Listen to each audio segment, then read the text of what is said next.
일단은 비트가 1년선 오기 전에 반등을 쳤다는 얘기는 여기 구간이 왔을 때 깨질 확률이 좀 더 높아요. 그냥 왔을 때 기술적 반등도 나올 수는 있긴 있는데 이게 깨지고 여기서 이렇게 반등을 치지 않을까. 왜 그러냐면 이게 외봉상으로 여러분들 이게 한 번에 팍 올랐다가 이게 없고 이게 없고, 왜냐면 여기서 헤이크를 많이 줬잖아요. 롱 타고 있는 사람들도, 그죠? 그래서 외봉상으로 여기 싹 올랐어요. 오르고 난 다음에 이게 외봉이거든요. 외봉으로 올랐다가 이게 떨어지면 당연하게 여기서 지지가 나오거든요. 나왔죠?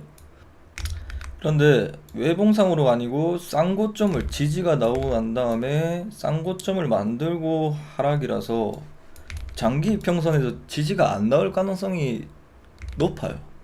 100% 100개 중에서 이렇게 쌍고점을 찍고 내려오면 1년선에서는 가끔 나오긴 했는데 이게 확률이 60%예요. 60%. 그냥 떨어질 확률이 60%, 반등을 안 줄 확률이 60%. 반등 줄 확률은 그래도 꽤 높아요. 40%. 이렇게 보고 있습니다. 일봉 60일선까지 오를 확률이 얼마 정도 보시나요? 일봉상 60일선까지? 거기까지도 기술적 반등이 나올 수가 있어요. 나올 수 있는데 큰 그림으로는 60일선까지, 66회까지 가능성은 있어요. 가능성은 뭐 없지 않아 있죠. 개미들 털라면 이게 우리가 롱을 탈 때도 이게 최저점이라고 제가 말씀드렸잖아요. 우리가 모르는 큰 호재가 있다고 하면서 이때도 뚫었잖아요. 1년선하고 이때는 두 개 다 같이 뚫었어요. 한 번에 이렇게 올랐는데도 40% 오르고 난 다음에 20% 조정이 나와요. 이런 식으로 개미들 털고 가요. 그 다음에 여기서부터 또 15% 올렸는데 15%가 아니고 20% 또 하락을 해요. 그러니까 20%에 대한 상승은 어디서 나온다는 얘기예요. 그러면 여기서 20%면 뭐 21선까지도 반등을 칠 수가 있겠죠. 이게 세력 패턴이에요. 세력 패턴. 그래서 여러분들이 예전에 여기서 롱으로 롱으로 본 사람도 있을 거 아니에요. 전 세계 사람들 중에 코인진 유튜브를 안 보는 사람 제외하고 여기서 최저점이다라고 생각하는 사람도 있을 거 아니야. 그죠? 뭐 좀 해외 유명 트레이더 같은 경우에는 18K 때 그때 당시에 많이 죽었더라고요. 17K, 18K.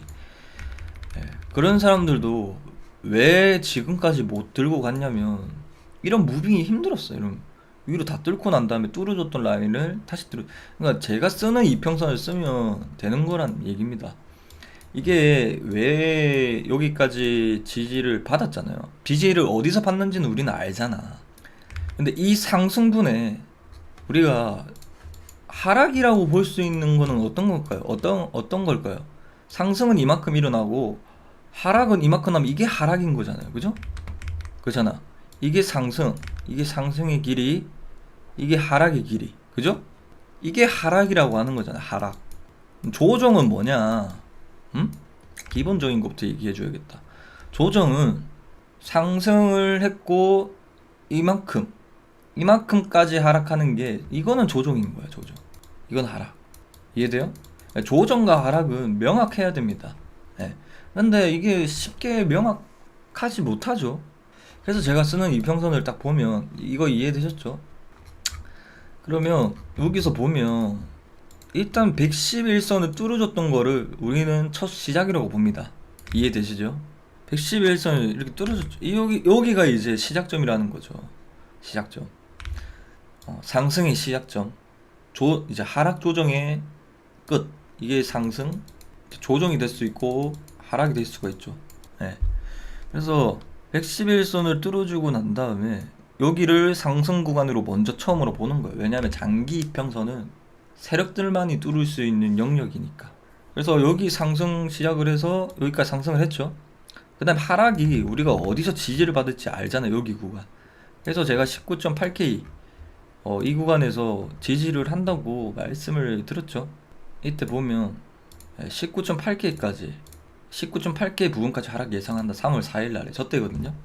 이때 111선에서 롱을 진입해라 보이죠? 여기가 깨지면 이 상승분보다 더 크게 하락한다는 얘기잖아. 이게 그러면 여기가 지지를 해주면 조정인 거고. 조정. 여러분들이 말하는 건강한 조정. 그런데 하락은 이 레벨이 깨졌을 때, 이 시작됐던 점이 평균의 단가가 여기로 와서 지지를 받았어요. 여기에 샀던 사람들이 지금 현재까지 비트를 사가지고 평단가가 여기가 된 거거든요. 근데 이 레벨이 깨졌다는 얘기는 이 평균의 단가가 깨진 건데, 그럼 당연하게 이 첫 시작점이 상승했던 레벨 이하로 더 빠질 거야. 그거는 이제 우리가 하락으로 보는 겁니다. 그래서 여기서 진입을 해라. 111선을 손절가로 잡고, 예, 그죠? 그렇게 말씀을 드렸는데, 이것도 이제 여기서 이 상승분에 대비해서 조정 길이가 짧잖아요. 그죠? 상승은 한번 그려볼까요? 상승 그대로 이렇게 해서 이렇게 올랐고, 하락은 보자. 여기서부터 이렇게 하락을 했어요. 여기서, 그죠? 이렇게. 누가 더 기나요? 애가 그래도 좀 더 길죠. 그러니까 이거를 조정이라 보는 거죠. 당연히 이 가격도 안 왔고, 이때 가격이 17K였고 이때 가격이 19K였습니다. 19.8K, 네, 19.5K. 그러니까 이걸 보고 우리가 조정이냐 하락이냐 라는 거를 볼 수가 있습니다. 그래서 항상 조정이었죠. 448일선을 또 뚫고 난 다음에 지지를 또 받죠. 그러면 이 상승분에 대비해서 당연하게 이거는 이때부터 보면 안 돼요. 이때부터 봐야죠. 이때부터. 이거는 이전에 상승분을 봐요. 이때부터 지지를 받아서 상승은 이만큼 일어났고 조정은 이만큼 일어났어요. 그 다음에 여기서 행보를 해요. 당연하게 상승은 이만큼 나오고 조정은 이만큼 났으니까 이건 뭐겠어요? 조정인 거예요. 그러니까 엘리엇 파동 2파, 1파가 나오고 난 다음에 2파가 조정 이후에 3파가 나온다 라고 했죠. 이 부분을 하나 들고 올게요. 이건데 이게 진짜 진리입니다. 이것만 달달달 외우세요, 여러분들. 자, 시작점 뚫었죠. 이게 빨간 색깔이 장기 이평선입니다. 장기 이평선 잘 내려오죠. 이 시작점 뚫었어요. 고점을 만들었어요. 1파가 나왔어요. 상승파동 1파가 나왔어요. 충격파가 나왔어요. 네? 그 다음에 이 중심값이 깨지죠. 이게 61선이나 111선인데 보는 그 프레임마다 달라요. 어쨌든 이게 중요한 게 2파가 어떤 식으로 나올지. 그래서 이 중심값이 이탈이 되면 장기 이평선에서 행보 이후에 상승한다 이거거든요. 그래서 뚫어졌죠. 뚫어져서 시작점이죠. 여기가 딱 시작점이죠. 시작점. 그 다음에 고점이 만들어졌죠. 그 다음에 장기 이평선 부근에서 장기 이평선 지지 확인을 받고 여기서 행보하고 난 다음에 2파가 나오더라. 그래서 여기서 1파가 딱 나왔죠. 그 다음에 행보 이후에 진짜 길었어요. 이때 행보는. 이때 진짜 행보가 길었어요. 사람들이 이때도 기다려라 여러분들 448일선 뚫어줬으면 896일선까지 간다. 1년선을 뚫어줬으면 448선까지 왔으니까 448선이 뚫었으면 896선 간다. 근데 사람들이 여기서 너무 힘들고 안 믿었어요. 어떻게 임마 여기 행보 이렇게 하다가 떡락하면 어떡할 건데 하면서, 그것도 그거지만은 기다리는 사람마저 기간 조정을 주면서 거의 220일 동안 기간 조정을 주면서 그냥 23년도 초부터 시작해 23년도 말까지 여기서 행보를 해요. 사람들이 버틸 수 있겠냐고. 이 사이에 뭐 돈이 필요하면 돈을 뽑아야 되고, 누가 뭐 어디 아프면 또 병원비를 써야 되고, 뭐 갑자기 사람이라는 게 그렇잖아요. 개미들을 기간 조정으로 해서 턴 거예요. 그래서 여러분들 힘들겠지만은 좀 기다려라. 급한 자금은 빼고 여유 자금으로 하시고 896에선 뚫어준다. 34K, 35K 온다. 썸네일까지 달아주면서 얘기를 했던 게 기억이 나거든요. 이때 30K 가기 전 마지막 신규 매수 자리 하면서 비트코인 45K까지 그냥 무지성으로 상승, 31K 곧 상승, 이런 식으로 멘탈을 잡아 들었단 얘기죠. 그래서 896일선이 왔잖아요. 그러니까 이 말이 무슨 말이냐면 어쨌든 1파 이후에 행보 이후에 갔다. 예. 그러니까 지금은 봐요. 5일선 분홍 색깔이 깨졌기 때문에 21선까지 왔어. 21선이 깨져서 61선까지 왔네? 그런데 61선은 우리가 잘 지켜줘야 되는 레벨인데 5일선이 61선 데드크로스 나면서 61선도 깨져버렸네. 그 다음에 111선까지도 같이 깨버렸어요. 이거 무슨 말이냐? 5일선이 깨져서 21선이 왔고 61선까지 왔고 112일선까지 왔어요. 근데 여기까지는 저는 조정이라고 보는 거 괜찮다. 근데 이게 111선이 5일선이 111선 데드크로스가 나면 111선이 깨졌다는 얘기잖아요. 그죠?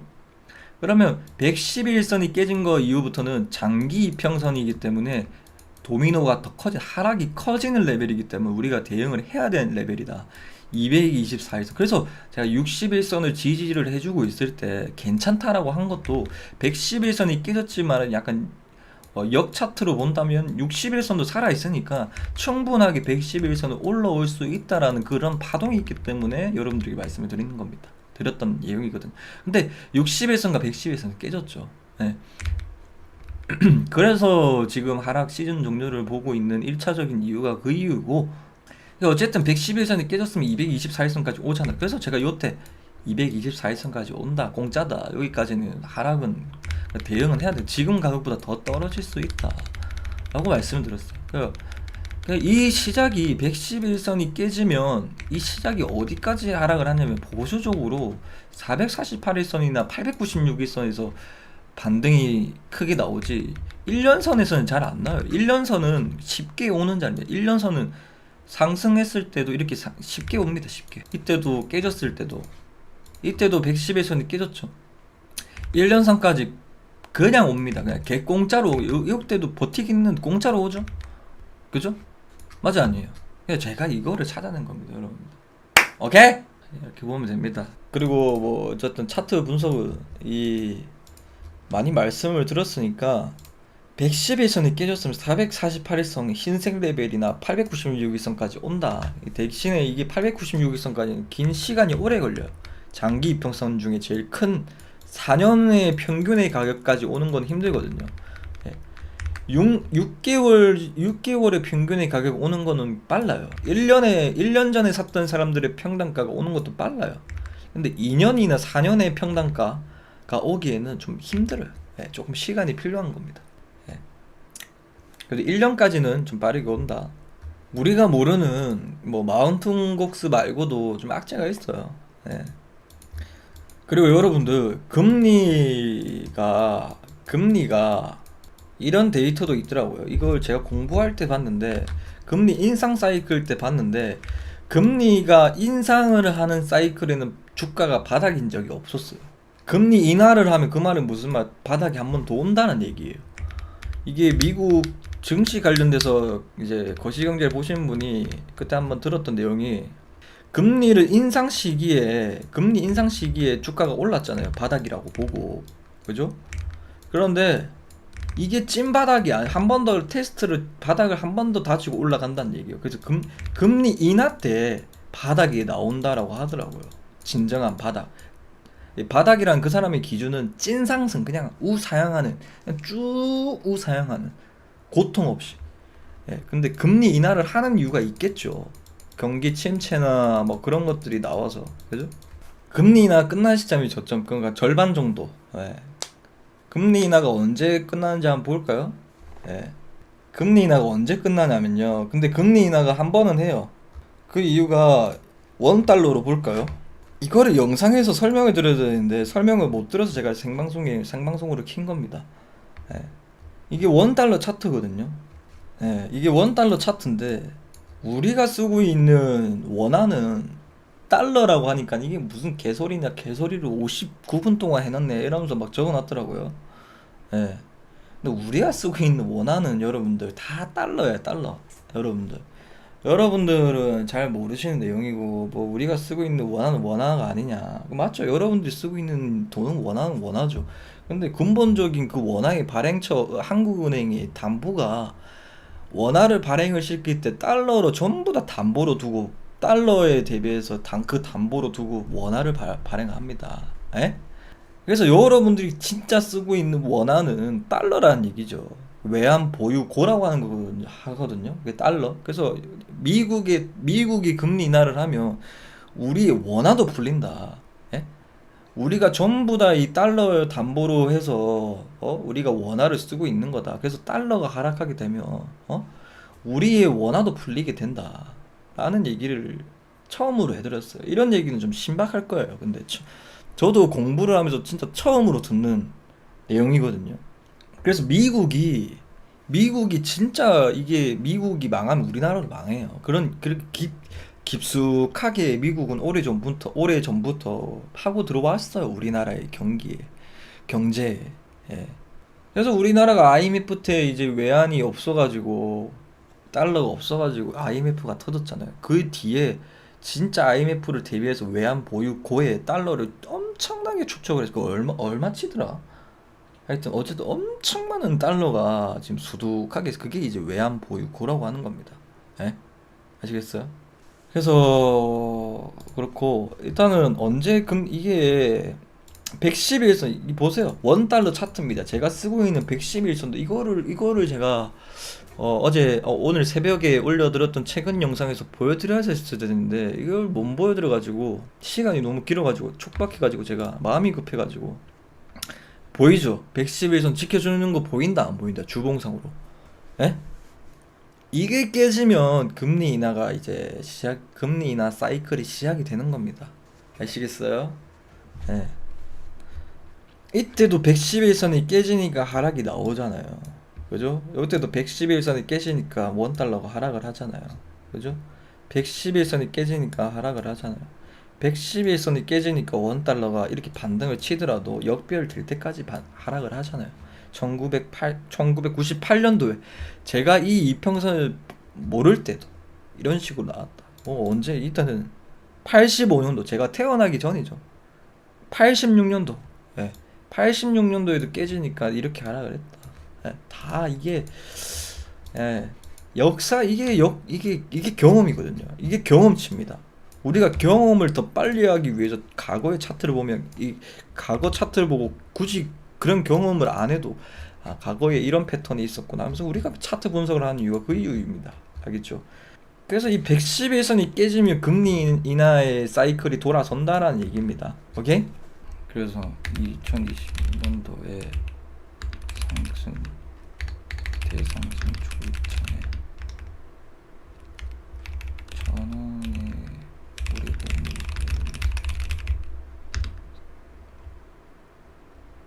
길어봤자 1000원 진짜 오래 있었어. 1100원 그래봤자 1100원. 아무리 원달러가 올라봤자 1200원. 왜냐? 저금리 시대였기 때문에.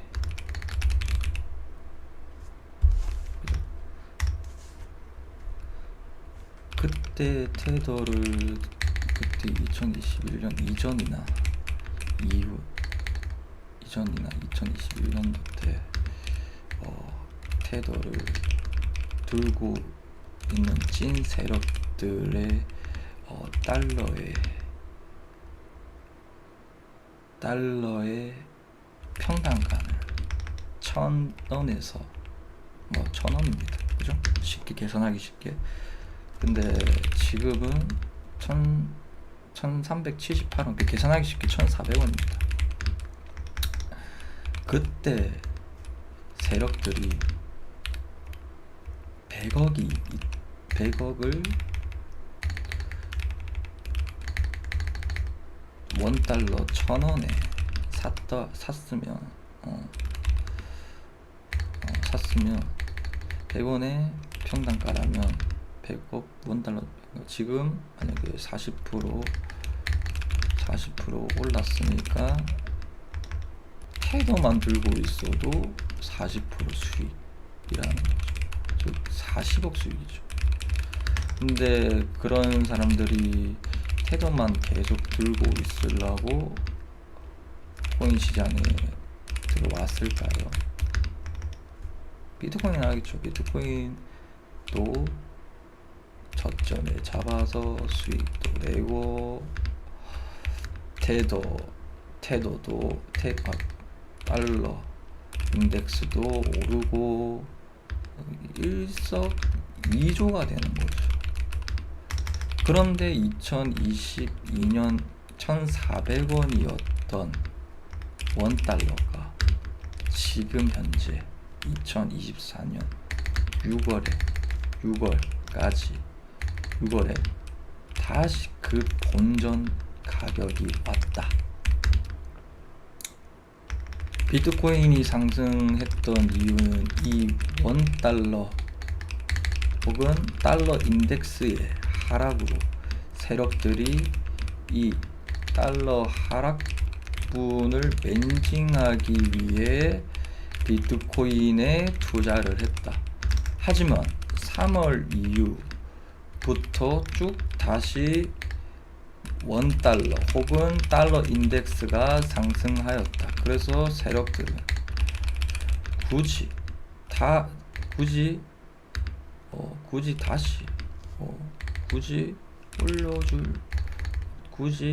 비트코인을 올려줄 필요가 없게 되었다. 왜냐? 첫 번째로는 비트코인 우리가 보고 있는 숫자도 달러다.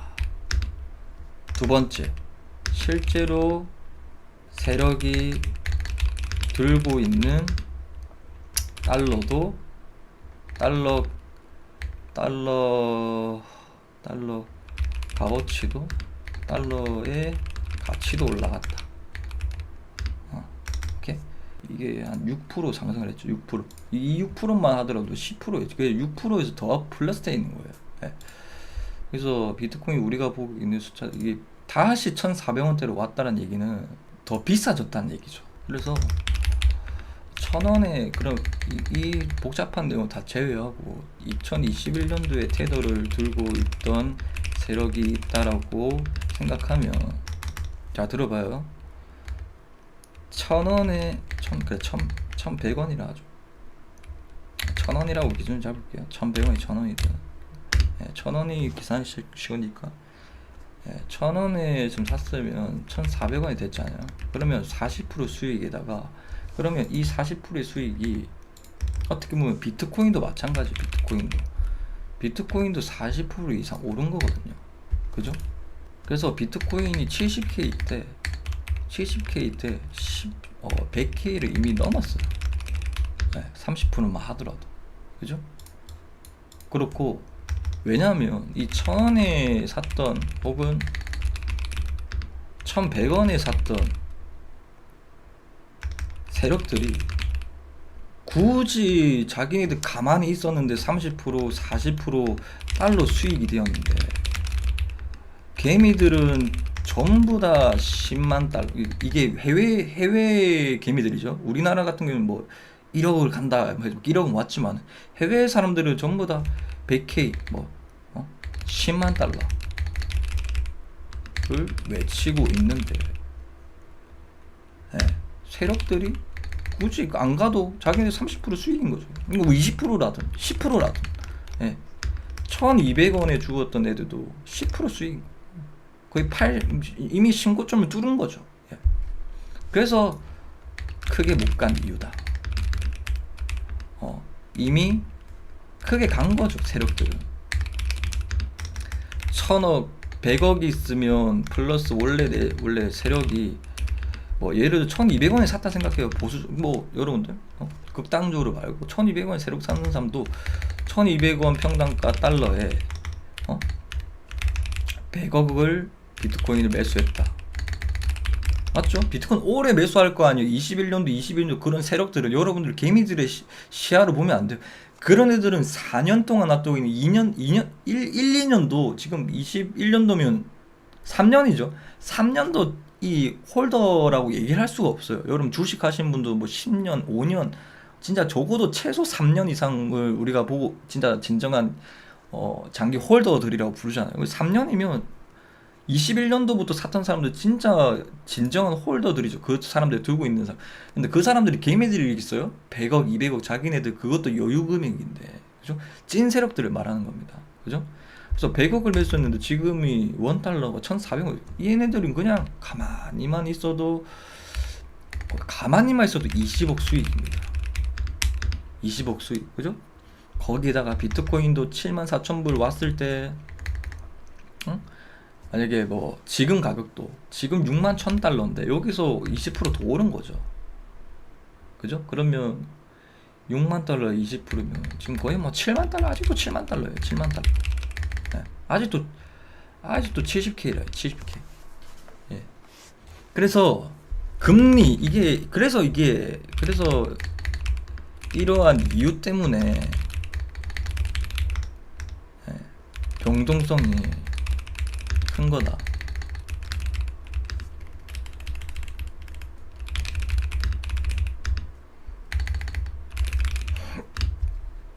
그래서 확실하게 이런 복잡한 구조가 해결이 되려면 금리 인하를 싹 해야 다 같이 공평해지는 포지션을 가진다. 그죠? 1,000원에 샀던 사람들이 1,200원까지 탁 하면 걔네들이 그래서 지금 왜 내리냐면 1,000원에 샀던 애들이 1,000원 $1에 샀던 애들이 지금 24년도에 1회 인하, 25년도에 뭐 4회, 5회 인하, 그죠? 한다고 했어요. 그러면 이 24년도 한 번은 한다고 했어요, 일단. 근데 이 한 번을 하게 되면 미국은 한 번 금리 인하를 시작하면 이상하게 뭐 지금 데이터로 사람들이 얘기하기로는 한 번 이내로 하면 늦게 더 할 수 있겠다 하지만은 미국이 금리 인하를 한 번 하는 순간 맨날 그랬어요. 역사적으로 화끈하게 내려요. 화끈하게 엄청 그냥 화끈하게 한 번씩 다 내려요. 그냥 한 번 시작을 하게 되면 몇 개월 안으로 그냥 다 내려요. 그래서 그거를 잘 알고 있겠죠. 그래서 우리가 이렇게 $1가 1,000원에서 40% 공짜 돈을 먹고 있는데 금리 인하를 하면 이게 그러니까 지금이 고점이구나. 일단은 지금 $1가 고점. 그래서 지금 사람들이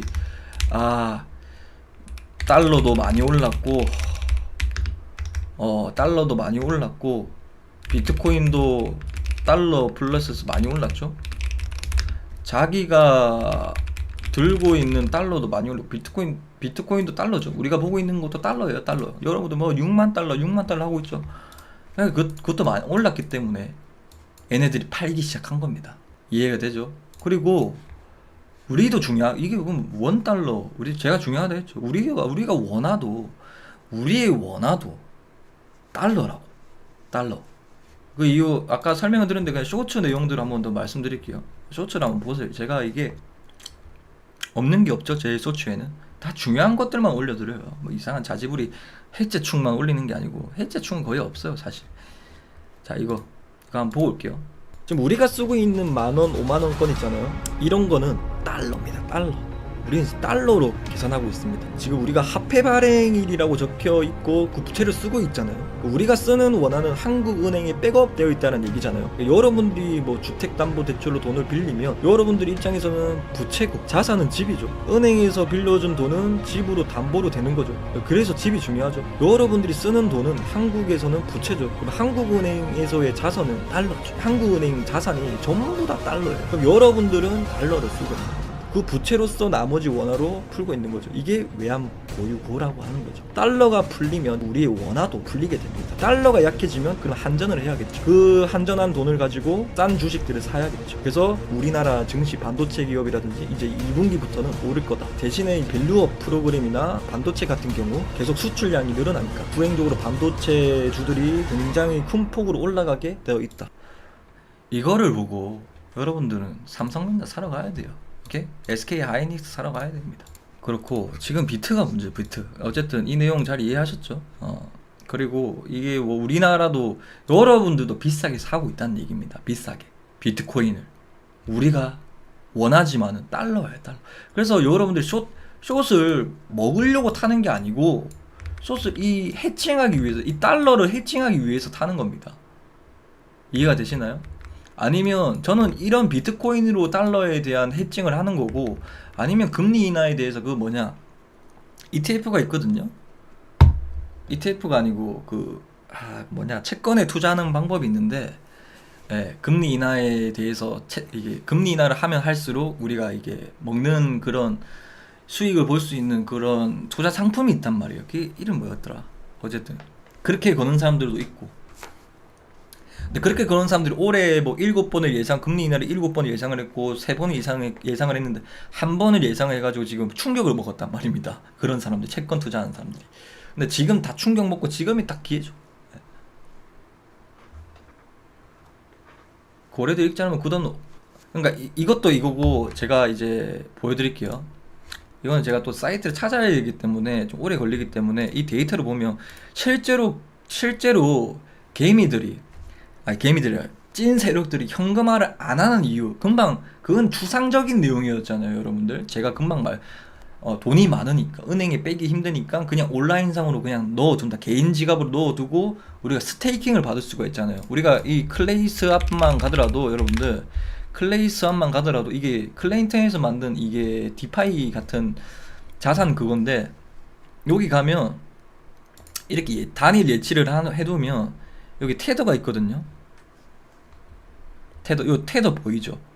이 테더만 막 끊어도 0.52%이 수익을 이 이자를 줘요. 이자를 뭐 위믹스를 뭐 넣어두면 2%, 이게 연 2%일 겁니다. 예. 뭐 이런 식으로 위믹스 클래스 뭐 8% 이런 식으로 주는데, 보라 코인 놔두면 2% 그냥 연 이자. 사람들이 이렇게 박아두는 거예요. 예. 이렇게. 그래서 이렇게 예치를 해놓으면 뭐 이렇게 연결해서 테더를 예치를 해두면 이자까지 주는데, 그래서 이거는 추상적인 내용이잖아요. 근데 실제로 이때 보면 제가 찾아야 돼가지고, 그래서 여기 있네. 이 현금화 이거거든요. 예. 현금화를 잘 안 해. 21년도부터 $1 1,000원일 때부터 현금화를 잘 안 해요. 이게 폭락 때 한 번 했었고, 22년도가 아니고 21년도 11월 달에 한 번 했었고, 그 이후부터는 이 테더를 가지고 현금화된 공급량이 없어요. 이해되죠? 현금화를 잘 안 해요. 진짜 큰 폭락 왔을 때는 그때 이렇게 현금화를 하는데 잘 안 한다는 얘기죠. 그래서 얘네들이 다 테더를 들고 있고, 뭐 우리가 뭐 뜨잖아요. 뭐 테더 뭐 어디로 갔다 뭐 그런 식으로 뜨잖아요. 보면 테더가 뭐 옮겨졌다 뭐 이런 얘기 하잖아요. 그죠?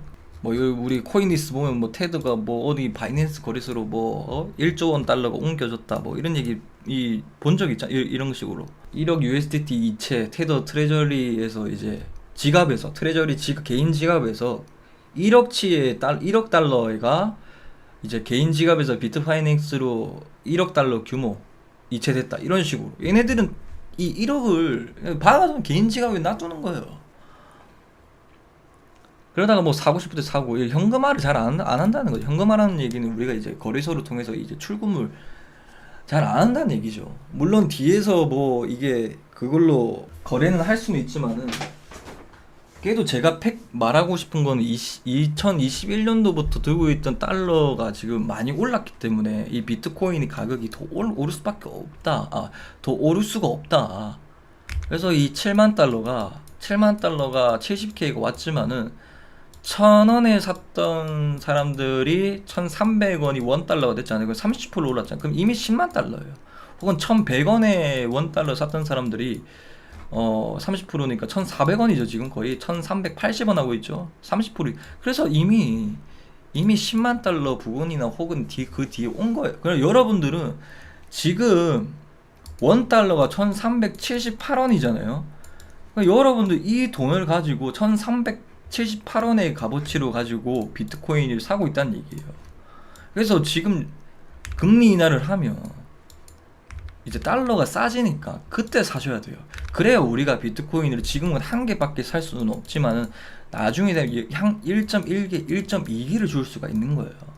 지금 거품이 끼진 가격에서 지금 한 개밖에 못 사는 거거든요. 예를 들어서 단기 보유자들이 거의 대부분일 텐데 1,100원이, 그러니까 제가 지금 단기 보유자들은 세력이 아니잖아요. 어떻게 보면 뭐 그냥 고래들, 그냥 찐 세력들을 얘기하는 거예요. 1억 달러 이상으로.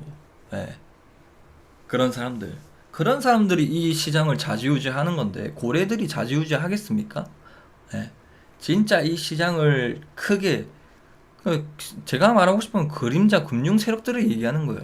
세력들을 얘기하는 게 아니고, 이 지하 경제 세계에 있는 미국이나 러시아, 거기 전부 다 지하 경제라는 게 있어요. 여러분들이 뭐 이게 영화 같지만은 지하 경제라는 게 있거든요. 거기서 뭐 그 사람들이든 뭐든 간에 달러를 제일 많이 들고 있는 사람들, 혹은 그 달러의 발행처가 어딥니까? 미국의 연준이죠. 연준이 세력일 수도 있고, 여러분들이 세력이 누굽니까? 코인에. 그 코인이 재단입니다. 그 코인이 재단일 때 제일 많이 들고 있었고, 그죠? 그래서 그 재단이 곧 세력이거든요. 주식도 대주주가 누굽니까? 예? 자사주를 들고 있는 그 주주의 CEO겠죠. 그래서 세력들은 그 주식이랑 이제 주식이 이제 그 망해질 때 그 주식이 진짜 망하기 부도나기 일보 직전이야. 그리고 이 세력이 야 우리가 돈 자금 떼줄 테니까 우리가 펌핑 시켜줄게. 대신에 너네들 들고 있는 물량 팔지 마 하면서 약속을 해요. 그러면서 펌핑 시켜주고. 그래서 비트코인 더 크게 못 올라가는 이유고 이게 금리 인하가 5.5%잖아요. 지금 기준금리가 한 절반 이상으로 내려와야 돼요. 5%를 제외하고 5%로 치면 2.5%까지 내려와야 돼요. 혹은 3%까지. 그때가 그나마 안정적인 시기다 라고 말하는 거. 그래서 지금 떨어지는 이유입니다. 여기서 다시 오르려면 말도 안 되는 거지만 다시 오르려면 원달러가 갑자기 10% 이상 하락을 해야 돼요. 10% 이상. 근데 지금 올해 1회 인하밖에 안 한대요. 혹은 2회 인하. 에? 2회 인하를 해봤자 0.25%씩 25베이시스 포인트밖에 하락을 안 해요. 25bp. 이게 0.25거든요. 한 번 인하할 때 0.25밖에 금리 인하를 안 해요. 안 하거든요. 뭐 침체가 오고 둔화가 되면 0.5%를 하겠지만은. 근데 올해는 0.25, 뭐 두 번 해봤자 0.5%예요. 하락이 나오겠어요? 안 나오는 거예요. 여기서 오랫동안 지속을 할 겁니다. 네. 그래서 말씀드렸죠. 연준은 how long, 얼마나 길게, how fast, 얼마나 빠르게 금리를 올리고 얼마나 길게 그 금리를 유지를 하느냐. 이거는 개미들이 원하지가 않은 내용이죠. 뭔 말인지 알겠죠? 그래서 연준은 금리를 급격하게 빠르게 올렸죠. how fast, 그죠? 그 다음에 how long, 얼마나 길게, 그죠? 2021년도에도 제가 이때 맞췄던 이유가 2021년도에 제가 최저점을 이때 맞췄잖아요. 이때 맞췄을 때도 저는 비트코인이 어디까지 하락할 것 같냐면 이때 이 448일선까지가 바닥이라고 봤었어요. 이해가 돼요? 네? 12K나 13K가 바닥이라고 생각을 했었어요. 네, 그래서 뭐 11.9K나 뭐 저는 13K를 바닥이라고 봤거든요. 이 1년선이 깨졌으니까 이 448일선까지는 와야 되잖아요. 근데 안 오고 여기서 딱 반등을 치는 거예요. 저는 큰 악재가 터지면 여기까지 내려올 거다. 그래서 큰 악재가 터지지 않는 이상 15.5K까지 지금 이때 최저점 가격이었죠. 여기서 기술적 반등이 나올 거다. 왜 그렇게 생각했냐면 볼린저 밴드 하단이 15.5K였거든요. 그렇기도 하고 플러스로 그 한 가지 관점이 아니었죠. 2015년도 프랙탈이랑 똑같다고 했죠. 2015년도에는 차트만 똑같은 게 아니고 최저점이 나왔을 때 153달러였습니다. 이 가격이 2015년도에는 가격까지 똑같고 2015년도 이후에 16년도가 반감기거든요. 2023년도 이후 2024년도가 반감기였던 거 똑같은 거고 가격까지도 똑같을 거라고 예상을 해서 저는 15.3이나 15.5K에서 기술적 반등이 나온다라고 얘기를 했어. 추세적 반등이라고 생각을 못했어. 근데 달러가 이만큼 하락하고 있을 때 이렇게 행보를 하고 있을 때 이때 기간에 200일 동안 원달러가 이런 식으로 하락을 하게 돼요. 이때 보이시나요? 22년도 10월달부터 10월달부터 비트코인이 찐 하락이 나오기 전에 10월부터 2022년도 10월부터 이때까지 하락을 하게 돼요. 23년도 1월까지 제가 최저점의 변곡이 나온 날까지. 그래서 달러가 이만큼 하락 20% 이상을 하락하는 거 약 20%가 약 16%가 하락하게 돼. 그래서 우리가 보고 있는 15K가 아니다. 이 행보하는 기간 동안 이 달러가 이만큼이나 하락을 했습니다. 근데 지금은 반대죠. 이만큼이나 또 상승을 하고 있어요. 그래서 반대죠. 이때는 달러가 하락을 해서 찐 반등이다. 찐 바닥이다. 달러가 하락을 해서 찐 상승이다 받고 찐 하락으로 보는 겁니다. 이때랑 차이점은 차트를 거꾸로 이때도 역별이 완성이 되고 난 다음에 달러가 하락을 했고 찐 상승이 나왔습니다. 111선 뚫어주고. 근데 지금도 정별이 완성이 되고 111선 이탈되고 달러가 상승을 해버렸네요. 그러면 우리가 보고 있는 게 고평가된 거에서 고평가되어 있는 거죠. 뭔 말인지 알겠죠? 역별이 완성이 되었을 때는 저평가되어 있다고 얘기를 들었습니다. 누구나 손해를 보고 있는 입장이기 때문에 4년 전에 샀던 애들도 손해, 2년 전에 샀던 애들 손해, 5일선마저도 이격이 벌어져 있죠. 캔들이 5일선 밑에 있죠. 그럼 5일 전에 샀던 애들도 다 손해인 거 같네요. 저평가되어 있는 게 완성이 됐는데 5일선마저도 이탈되었고 그 달러까지 하락을 했으니까 찐 상승의 구간인 거고 바닥이 나왔다는 얘기고, 저평가되어 있었고 저평가되어 있었는데 달러가 하락을 해서 더 저평가 패닉인 거죠. 근데 지금은 정별이 완성이 된 거는 반대로 고평가되어 있다는 얘기입니다. 상승 추세가 이미 일어났다는 얘기거든요. 그러면 달러가 올라왔고 차트상으로도 고평가되어 있다는 얘기는 추세적으로 상승을 못한다는 얘기입니다. 코인 하는 사람들 중에 이런 달러를 보고 분석하는 사람들은 아무도 없어요. 그냥 남들과 다른 돈을 벌려면 남들과 다른 분석을 하는 사람들을 좋아하세요. 관심을 가지세요. 어쩌보면 그 사람이 찐일 수도 있어요. 예. 저도 공부를 할 때 남들이 똑같이 생각하는, 똑같이 분석하는 사람들의 의견을 들지 않아요. 그거는 다 아는 내용이니까. 여러분들이 아는 호재는 고평가되어 있고 여러분들이 모르는 호재는 매우 저평가되어 있다라는 거를 이미 이 코인을 하면서, 이거는 기본적인 도화지처럼 베이스로 깔고 가야 되는 거라고 생각을 합니다. 이게 엔비디아도 말씀드려야 되는데, 엔비디아도 지금 위험해요. 지금 미국 나스닥이 잘 버티고 있잖아. 이 나스닥을 끌어올린 주가 어떤 주냐면 엔비디아죠. 엔비디아. 근데 엔비디아가 지금 조정받을 위치거든요. 왠지 아세요? 지금 이격이 이만큼 벌어져 있어요. 60일선까지, 추세선까지. 5일 전에 샀던 사람들, 20일 전에 샀던 사람, 5일 전에 샀던 사람들은 당연히 손해고 20일 전에 샀던 사람들 지금 평당 가라는 얘기거든요. 전부 다 수익 중이란 얘기입니다. 그래서 이게 엔비디아가 일단 60일선까지 내려오면 이게 20% 하락을 한다는 얘기거든요. 엔비디아가 지금 시가총액이 1인 걸로 아는데, 애플을 제낀 걸로 아는데, 이게 나스닥을 상승을 올렸던 주된 놈이거든요. 근데 이 놈이 20% 나스닥 개박살납니다. 그럼 비트는 본격적으로 여러분들이 아직도 롱에 대한 희망을 가지신 분들이 엔비디아도 지금 좋지 않은 위치다, 조정을 받을 위치다, 엔비디아가 폭락을 하는 거를, 그건 두 번째 걱정이고, 지금 당장을 걱정을 하면 엔비디아의 지금 상승이 조정받을 위치입니다. 여기 21선 깨지면 60일선까지 오는 거고, 지금 깨졌죠. 5일선이 깨지니까 21선까지 왔죠. 21선 여기가 깨지면 60일선까지 옵니다. 여기서 21선 깨지면 오죠. 요때 60일선 잘 지지를 해줬기 때문에 다시 오르긴 했는지, 이것도 거품이고 사실 깨졌잖아요. 근데 이미 정별이 완성이 되고 난 다음에 엔비디아는 111선 이탈이 되었거든요. 이 이탈이 되고 난 다음에 오르는 경향도 있어요. 이거는 제 경험상 거품의 영역이란 얘기죠. 폭탄 돌리기 시작이 된 겁니다. 이때부터 정상주가 같은 거면 111선 깨지면 하락을 하거나 내려왔어야 되는데, 이때부터 우리나라 주식 뭐 뉴스에서도 우리나라 서학 개미들 테슬라 버리고 엔비디아로 갔다라는 뉴스를 보셨을 겁니다. 이게 뭐 최대 나오죠. 엔비디아 동학개미, 서학개미도 동학개미도 엔비디아만 본다.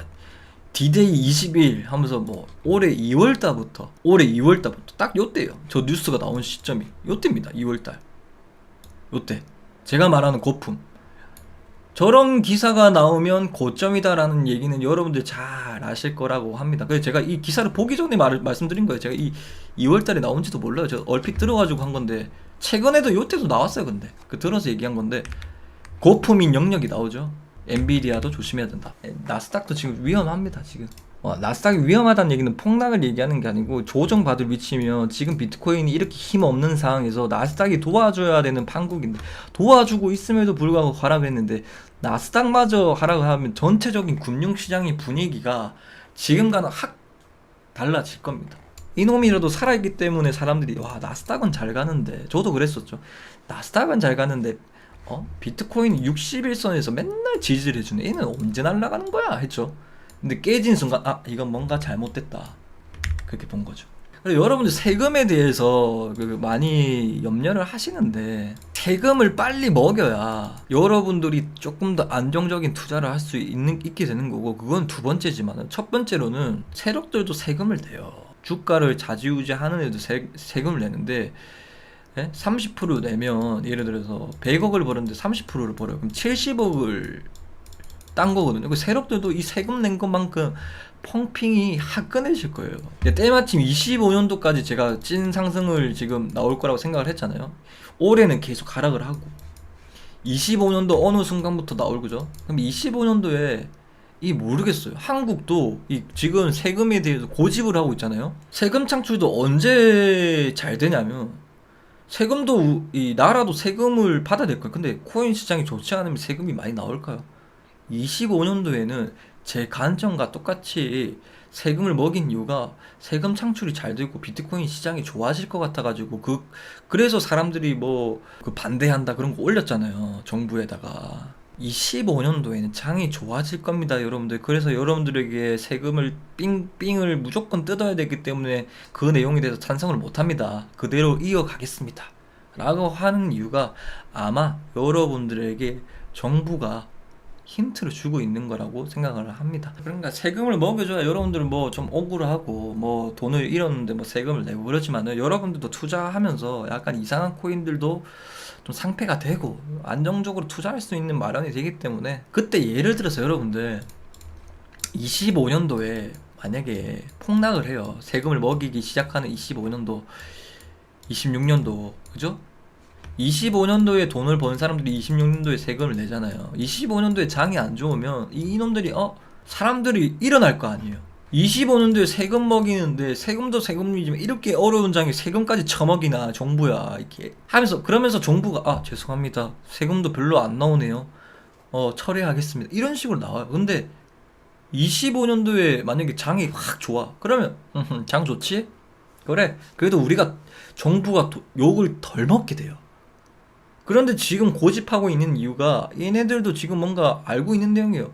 한국은행 총재도 올해 말이나 내년 초에는 물가가 매우 잡힐 거라고 예상을 했었어요. 예상을 하고 있습니다. 전 세계 금리 인하의 사이클이 시작이 되면서 이제 또 뭔가 이제 탁 되는 거죠. 24년도는 좀 힘들다는 얘기죠. 25년도부터 본격적으로 우리가 이제 세금 그냥 내세요. 저도 낼게요. 와, 이게 진짜 얘들아, 지금 현재 그렇게 큰 호재가 없는데도 오르는 이유가 그때서야 발표가 될. 지금 현재 큰 호재가 없는데 896일선을 뚫어줬다는 얘기는, 이 큰 장기 이평선 뚫을 수 있는 거는 큰 호재가 나와야 뚫을 수 있는 거거든요. 그래서 지금은 큰 호재가 없는데 896일선 근처에 왔을 때 발표가 될 거라고 예상을 한다. 그래서 이 뚫을 거라고 했거든요. 이때 뭔 뉴스 뜬 줄 아세요? 현물 ETF도 ETF지만은 23년도 말에 이때 내년에 파월이 뭐라고 했냐면, 내년에 금리 인하를 할 수 있다라고 말했어요. 23년도 말에. 그래서 이때 팍 오른 거거든요. 실제로 오르죠. 이 레벨이 호재로 올려야 되는 구간이에요. 이 구간이 뚫리려면 반대로 이때는 호재로 올렸지만 악재로 내려야 되는 구간이죠. 이때도 악재로 내렸죠. 그래서 그렇게 큰 악재가 안 터진 이상 여기서는 반등 칠 거라고 생각합니다. 일단은 전략은 여기서 1차 매수, 여기서 2차 매수 하세요. 그럼 평단가가 이 중간 정도 되거든요. 37K. 이때부터 비트코인가 죽어라, 내오라, 세워라, 그냥 10년, 5년 동안 들고 가십시오. 아니면 이번 반감기 사이클까지, 이후까지 들고 가시던가, 이 정고점 이상으로. 그래서 지금 비트코인이 1파 상승 이후에, 저의 시나리오는 1파 상승을 했죠. 시작점이 1파입니다. 1파 상승 이후에 이 전체장 1파라고 보는 거예요. 이 2파가 실패했어요. 왜냐면 이 2파에 실패했던 이유가 ABC 엘리엇 파동이 있는데 이거거든요. 이게 제가 이 A파 보이죠? A파라고 생각하는 구간, 상승파동 1파, 2파, 3파, 4파, 5파, 이 상승파동 5개 파동을 이루어져 있고, 하락파동은 3개의 파동으로 이루어져 있습니다. 이게 엘리엇 파동 이론입니다. 모든 차트는 파동으로 이루어져 있습니다. 이 A파의 하락이 처음으로 나와요. 하락 파동이.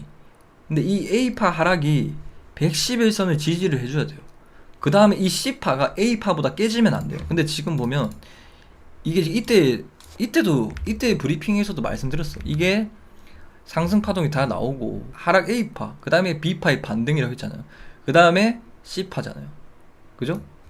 A파, C파가 깨지면 안 된다. 이 C파가 A파보다 더 깨지면 안 된다고 했죠. 이때 보면 이렇게 되면 하락 파동이 시작이 된 거예요. 그러면 이 위에 있던 파동이 가짜란 얘기예요. 이 파동 전체가 가짜 상승이란 얘기예요. 그래서 이 1파의 상승까지 가는 거예요. 이 1파의 상승까지, 첫 상승했던 것까지 이해가 되죠? 근데 지금은 완전하게 이탈되었죠. 그죠? 이 레벨을 지켜줬던 게 이탈이 되었기 때문에, 그래서 엘리엇 파동 1파가 나왔죠. 그러면 1파가 나오고 난 다음에 111선이 깨졌으니까 이렇게 장기 이평선에서 행보가 난 다음에 2파가 나옵니다. 그래서 이 2파는 가짜란 얘기죠. 이게 1파였고 꼭지점 상승점만 얘기한 2파였는데 이 상승 파동이 깨져가지고 가짜라고 했잖아요. 가짜라고. 이 파동은 가짜고 이 1파가 진짜인지 아닌지 테스트를 하러 가는 겁니다. 과거에 항상 뚫어주고 난 다음에 111선과 224선 보이죠? 빨간색과 주황색깔 테스트를 하러 갔어. 이게 진짜 상승인지 테스트 완료. 오케이, 진짜 찐 저점이었구나. 448일선 뚫어줬죠. 또 테스트를 하러 내려오죠. 아, 찐 저점이었구나. 근데 지금 896일선 엘리엇 파동 1파가 나오고 난 다음에 이게 찐 바닥인가 라는 리테스트를 하러 가야 된다는 거거든요. 이게 진짜 저점인지 리테스트를 하러 간다는 얘기예요. 오케이? 이게 깨졌으니까. 그래서 이 찐 저점까지 하락하고 난 다음에 이게 지지를 해주면 올라간다는 얘기죠. 그래서 우리 진팅가는 여기를 잡고, 예, 손절가는 여기 잡으면 되는 거예요. 이게 깨질 수도 있어요. 근데 여기서는 물려도 괜찮다. 예를 들어서 여기서 물렸다. 그죠? 물려도 시간에 투자하면 다시 본전은 와요. 심지어 익절도 되는 구간이에요. 왜냐하면 4년 전에 샀던 사람들의 평단가가 여기니까 언젠가는 빠르게 온다는 얘기죠. 근데 110일 뭐 이런 구간에서 사면 좀 더 느려지는 거죠. 110일 전에 샀던 사람들보다 이 평단가에 사면. 그러면 이런 파동이 되는 거예요. 이런 파동으로 장기 이평선 지지 이후에 2파가 나온다. 그래서 2파가 어떤 식으로 나올지 보는 거죠. 이때는 중심값을 이탈을 해줬잖아요. 1파가 나오고 난 다음에 중심값 111선을 지지를 해주죠. 이렇게 중심값을 지지를 해주면 2파가 여기서 지지하고 난데 2파가 나오겠구나. 2파가 나왔잖아요. 그런데 이 2파가 나오려면, 이 2파가 진짜가 되려면, 잘 봐요. 이 2파가 진짜가 되려면 3파가 나와야 돼요. 3파가 나와야 이 2파가 되는 거예요. 이 1파가 나왔잖아요. 이 1파가 나왔을 때도 2파가 나와야 이게 1파가 되는 거예요. 이거는 2파가 아니에요. 3파가 나와야 이게 진짜 2파가 되는 거고, 이 3파의 마무리가 아까 말씀드렸다시피 A파의 하락이 C파가 더 크면 안 된다 했죠. 더 크지 않을 경우에는 이게 잘 마감이 된 거잖아요. 111선처럼 이때 마감이 될 거잖아요. 마지막 파동 3파동이 이 그림으로 나올 거 아니에요. 이 그림으로. 그렇게 되면 무슨 파동이, 이 전체 파동이 1파가 되는 겁니다. 1파, 2파, 3파가 나왔지만은 여기서 또 111선과 ABC 파동, 하락 파동이 전부 다 111선을 지지해주고 그 저점보다 상승이 더 높아지면 이 모든 파동이 1파가 되는 겁니다. 큰 그림으로는 이래요. 근데 지금 더 진짜 큰 그림으로 보면 지금 이게 실패가 됐죠? 이게 1파였던 거고 1파의 연장이죠. 그냥 연장 뜨고 난 다음에 1파를 지지해주고 난 다음에 2파가 어떤 식으로 나올지 이때처럼 장기 이평선 이제 여기죠. 시작점 부분에서 행보가 나는데 여기서 이렇게 2파가 나오는 겁니다. 한번 보세요. 제 말이 맞는지 안 맞는지. 그래서 여기가 기회다. 오랜 시간이 걸리긴 하겠지만 올해 말까지 계속 혹은 내년 초까지 하락할 수 있겠지만 이 레벨이 도달하려면, 왜냐면 일봉상으로 봤기 때문에 그렇게 빠르게 올 수가 없어요. 하루하루마다 캔들이 내려가기 때문입니다. 마감이 이때도 이 전부 다 하루치잖아. 하루 그죠? 이때 기준으로 110일선 이탈되고 난 다음에 448일선까지 올라오면 봤을 때가 40일이 걸리거든요. 좀 하락이 좀 빨랐긴 했네. 111선이 깨지고 448일선까지 오는데 평균의 과거를 봤을 때 40일이 걸려요. 40일. 거의 한 2달이라고 보면 되죠. 2달. 그럼 지금 7월달이니까 9월달까지는 448일선까지 와 있을 수 있겠구나 라고 우리가 과거 차트를 보고 대략 평균의 가격을 보고 짐작을 하실 수가 있습니다. 현물러들은 이 하락장에서 뭘로 먹고 살거나 해칭할 수 있을까요? 숏으로 좀 타놓으셔야 돼요. 선물을 뭐 100K 10만 달러로 청산가로 잡아두고 이 떨어지는 금리에 대해서 해칭 차원으로 들어가야 되고, 비트코인으로도 그렇게 해칭 차원으로 들어가셔야 돼요. 한번 선물을 한번 배워보세요. 위험한 투자, 돈을 제가 말하는 거는 이 선물을 해라는 얘기는 이걸로 상승장에서는 돈 버는 거지만은 하락장에서는 이 여러분들 롱은 우리가 롱을 타잖아요. 선물로 롱을 타면 청산가가 없거든요. 돈이 많으면. 근데 숏을 타면 청산가가 있어요. 숏을 타면. 그래서 롱 포지션이 유리하거든요. 롱도 더 많이 먹어요. 뭔 말인지 알죠? 우리가 마이너스 50%를 보고 있는데 복구를 하려면 100%를 먹어야 돼. 2배를 먹어야 되잖아. 50% 먹는 게 아니고 50%를 먹어야 본전인 게 아니잖아. 그런 것처럼 롱이 더 많이 벌어요. 그래서 숏은 약간 에피타이저. 우리가 이 시장에 참가를 하면서 약간 해팅 차원으로 하셔야 돼요. 일확천금을 벌고 막 이 하락장에서 내가 영웅이 될 거다. 그런 식으로 하면 안 되고. 이 8만 불은 이 74K 돌아오지 않는 고점입니다. 왜 그런 줄 아세요? 이 7만 4천 불이 $1가 1,400원일 때 온 겁니다. 이 종고점이. 이 가격은 오지 않을 거라고 생각해서 저는 한 겁니다. 청산가를. 그럼 이 위로 하는 게 더 이득인 거예요. 왜냐면 금리가 지금 높잖아. $1가 지금 엄청나게 올라와 있잖아요. 그죠? 그래서 이때도 말씀드렸죠. 이때도 $1가 20%나 하락을 해요. 1,400원이었던 $1가 이때 1,200원까지 하락을 해요. 여기. 그러면 이때 하락했을 때 1,200원이었거든요. 15.5K. 이러면서 금리는 올라가요. 금리 인상 사이클에. 그죠? 그러면 15K 1,200원의 달러 인덱스였던 15.5K는 돌아오지 않는 저점이라는 얘기죠. 달러가 그만큼 1,200원까지 하락하고 비트코인도 15.5K가 하락하게 되면 이만큼 줄 수 있는 거지만은 만약에 15.5K가 지금 오더라도 이때의 가격이 15.5K가 아니란 얘기를 해주고 싶은 거예요. 그래서 이때도 돌아오지 않는 저점이다라고 말씀드렸던 이유가 그 이유예요. 달러 환율 때문에. 이때도 이 고점이 지금은 돌아오지 않을 고점이다라고 자신 있게 말할 수 있는 게 달러 때문입니다. 달러 환율. 뭐 악재고 나발이고 떠나서 환율이 제일 팩트예요. 엘리엇 파동은 신뢰성이 없다고요? 그건 왜 그러냐면 다른 사람들이 1파의 기준을 다 후행으로 잡고 있기 때문입니다. 저는 엘리엇 파동 1파의 상승, 아까 보여드렸던 이 그림, 이 파동의 첫 시작점은 저는 명확해요. 다른 사람들은 후행으로 봤기 때문에 이렇게 봤을 때 엘리엇 파동 1파가 어디지? 여기가 1파네. 상승이 나오고 난 다음에 1파인 걸 알아요. 그 다음에 여기가 2파네. 여기가 1파고. 이런 식으로 본단 말이에요. 여기 뭐 1파, 2파. 근데 저는요, 448일선을 뚫어준 거를 엘리엇 파동 1파라고 부릅니다. 딱 기준이 명확하죠. 실제로 여기를 뚫는 순간 유의미한 지지가 나오고, 여기에서 이게 엘리엇 파동 1파입니다. 왜 그러냐면, 엘리엇 파동 448일선을 엘리엇 파동 1파로 잡는 이유는 1년선보다 더 강력합니다. 1년의 세력은 뭐 뚫을 수는 있겠지만 더 강력한 2년선을 뚫는 놈을 나는 찐으로 본다는 얘기입니다.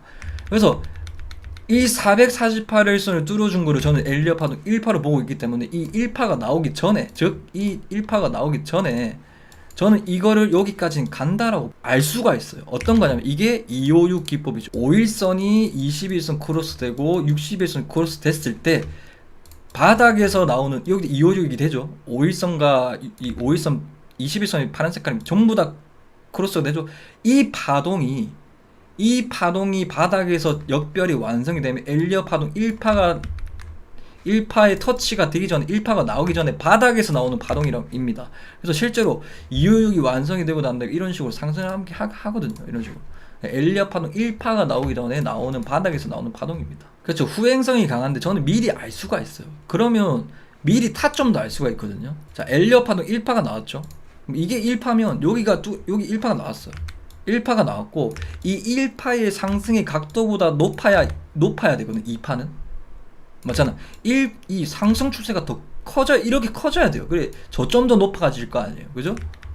그렇기 때문에 이 상승에 대한 이 상승 파동, 이 길이, 이 각도 있잖아요. 이 각도 보이죠? 이 각도의 1.8배 정도 길어야 돼요. 1.8배나. 저는 확실하잖아요. 기준이. 저는 이게 엘리엇 파동 1파라고 했잖아요. 그러면 님은 2파를 뚫어줬을 때 살 거야. 나는 안정적으로. 왜 그러냐면 이때 200일 동안 23년도 초부터 10월 때까지 행보를 해버려요. 그럼 이 시간도 돈이잖아. 결국 여기서 뭐 저점은 잡으려면 매집을 하려면 괜찮겠지만 나는 시간도 돈이라고 생각하는 사람이라면 나는 그 2파가 나왔을 때 난 그때 탈 거야. 그럼 그 2파가 어딜까? 모르잖아. 이 상황에서 알 수가 있나요? 2파가 어딘지? 나와봐야 알잖아. 나와봐야. 이 고속도로에서 그냥 선글라스 까만 선글라스 끼고 아니면 혹은 눈을 감고 가는 거랑 똑같은 거야. 어디를 뚫어 살 건데? 여기? 뭐 어디?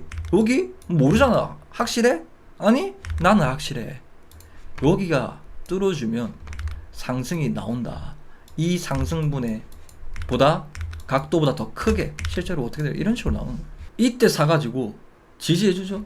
이때만 사더라도 시간에 투자를 안 하게 되는 거예요. 사자마자 그냥 우사양하는 거예요. 사자마자. 이거는 개인 스타일대로 하는 거죠. 나는 더 저점에 줄래. 난 시간도 돈이라 생각하면 저 밑에서 저점에 줄래. 그래봤자 뭐 한 7,000불 차이거든요. 이렇게 백테스팅을 한번 해보세요. 제가 이거 결과론적으로 얘기하는 것도 아니고 과거의 이 차트를 한번 다 보세요. 그래서 사람들이 엘리엇 파동 이런 얘기를 하면 다 후행이다 하는데 저는 후행이 아니고 저는 선행으로 이미 알고 있잖아요. 그러니까 잘 모르시는 분들이 엘리엇 파동 후행으로 여기가 1파고 그러면 그 뒤에 나오는 추세가 어떻게 될지 나오는 거잖아요. 저는 이미 또 저는 대단한 게 뭐냐면 111선이 깨지면 하락이라고 했어요. 이것도 하락 추세의 시작인 거예요. 상승 추세의 5개 파동으로 이루어져 있잖아요. 엘리엇 파동이 5개. 그 파동이 다 나왔어요. 그러면 하락 파동은 3개가 있잖아요. 3개가 111선의 기준을 잡고 있는 거거든요. 이런 파동처럼 C파가 깨진 거. A파보다 C파가 더 길이가 길어졌을 때가 언제냐면 이때거든요. 깨졌을 때. 그럼 저는 미리 아는 거죠. 미리 상승할 거라는 것도 알고 있는 것처럼 이게 제 이평선만 그래요. 다른 이평선은 정확하게 안 맞아요. 이때 보시면 상승했을 때도 기가 막히게 그냥 한 톨에 오차 범위 없이 돼요. 이게 보시면 미리 우리가 이때 상승했을 때 이때 주지 말고 이때 주어야 되겠다라고 우리가 한낱 개미가 알고 있는 내용입니다. 이때를 뚫어주면 이때의 타점이구나. 448에서 오면 여기가 타점이겠구나. 미리 우리가 알 수가 있어. 미리. 근데 전부 다 장기 이평선을 터치하고 나면 지지해주고 장기 이평 터치하고 지지해주고 장기 이평선을 뚫어주고 난 다음에 지지를 해줘야 되는데 지지를 안 해줬죠. 그럼 지지를 받으러 간다는 얘기죠. 그 확률이 111선이 깨졌을 때. 그래서 지금은 제가 확실하게 말할 수 있는 내용입니다. 적어도 111선이 깨지면 448에서 근처까지 떨어지면 42K까지. 111선이 깨지면 근데 이때는 기술적 반등이거든요. 111선이 깨지면 역별이 될 때까지 하락을 합니다. 근데 사실상 여기서도 저점이라 보면 이렇게 하락할 수도 있어요. 근데 이런 식으로 여기 오랫동안 지지해줬던 레벨 여기까지 여긴 진짜 강력한 지지 레벨이거든요. 여기까지가. 근데 이게 깨지면 이 상승보다 이 하락이 더 깨지는 거거든요. 이 파동이 시작점이 어디냐면 여기거든요. 그럼 이게 깨지면 이 상승분이 전부 다 가짜라는 거잖아요. 그죠? 그러면 이제 역배열되고 이제 아작 나는 거죠. 이렇게 되는 거죠. 896 이상 깨지니까 더 패닉이 나오는 거죠. 이런 구간이에요. 쉽게 말하면 이거거든요. 지금 현실 부정을 하고 있는 단계입니다. 사람들이 현실 부정 단계. 지금 반등 나왔죠? 그 다음에 이 점선 보이죠? 장기 평균 가격. 이게 장기 평균 가격입니다. 4년선. 그래서 이때 주어도 괜찮다는 얘기예요. 이때 고를 파고 난 다음에 투매가 나오는 거예요. 투매. 그 다음에 정상화 시키는 거죠. 그래서 이때는 물려도 줘도 되는 거예요. 이때는 좌절 구간에 패닉 쓸 구간에. 이때는 완전 그냥 이때 이런 밑에 이 896 있으면 빠지잖아요.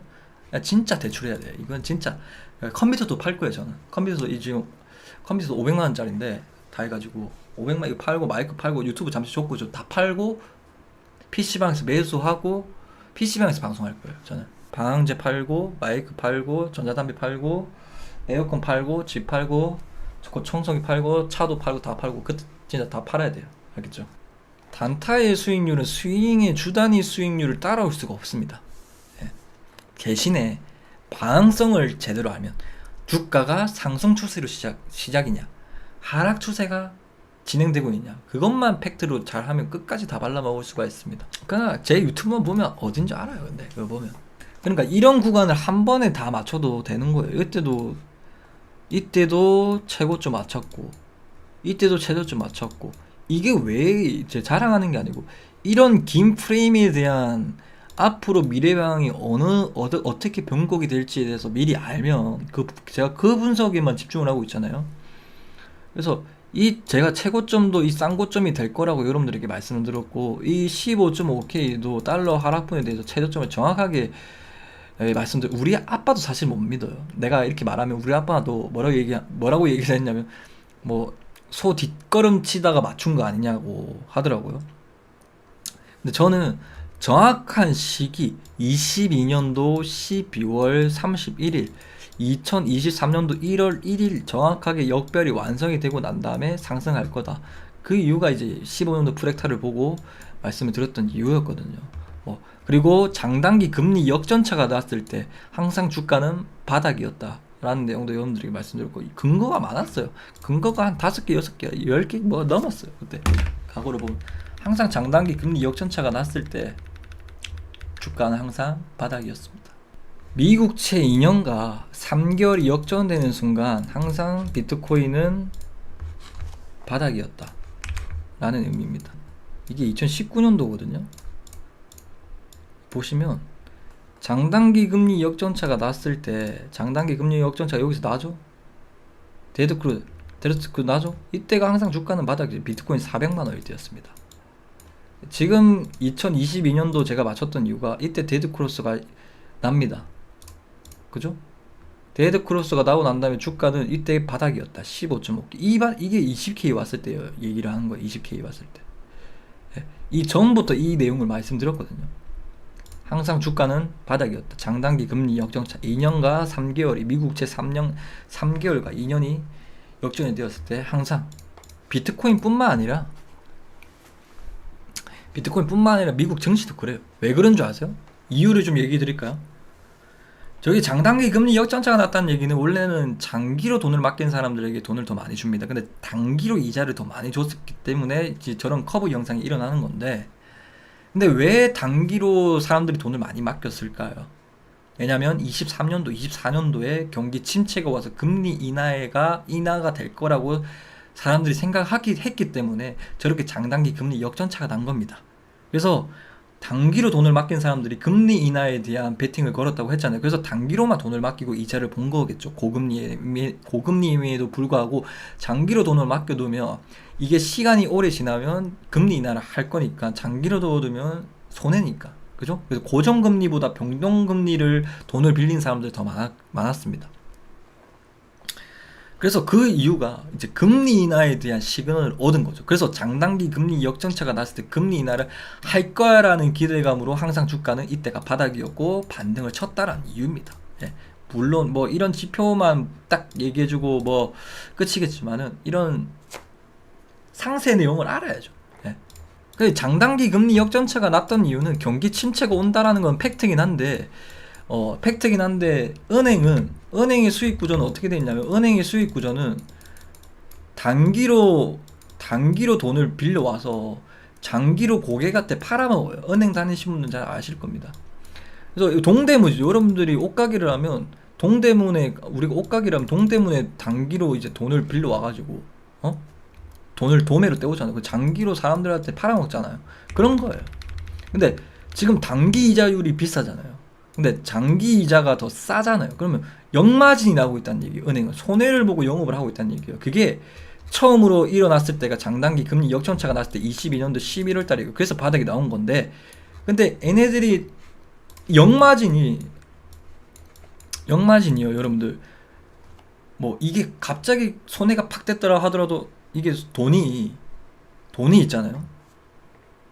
갑자기 망하는 게 아니잖아요. 그죠? 갑자기. 그게 한 달 우리가 장사가 안 됐더라도 뭐 다음 달에 장사가 되거나 뭐 버틸 수가 있잖아요. 우리가 버틸 수가 있잖아요. 그죠? 그게 버틸 수 있는 기한이 장단기 금리 역전차가 22개월이 지나면, 미국은 항상 평균적입니다. 장단기 금리 역전차 역사적 데이터로 봤을 때 22개월, 24개월, 22개월로 보면 항상 미국은 경기 침체에 빠집니다. 그게 올해 2024년 9월 말입니다. 이게 우리가 모르는 악재일 수가 있어요.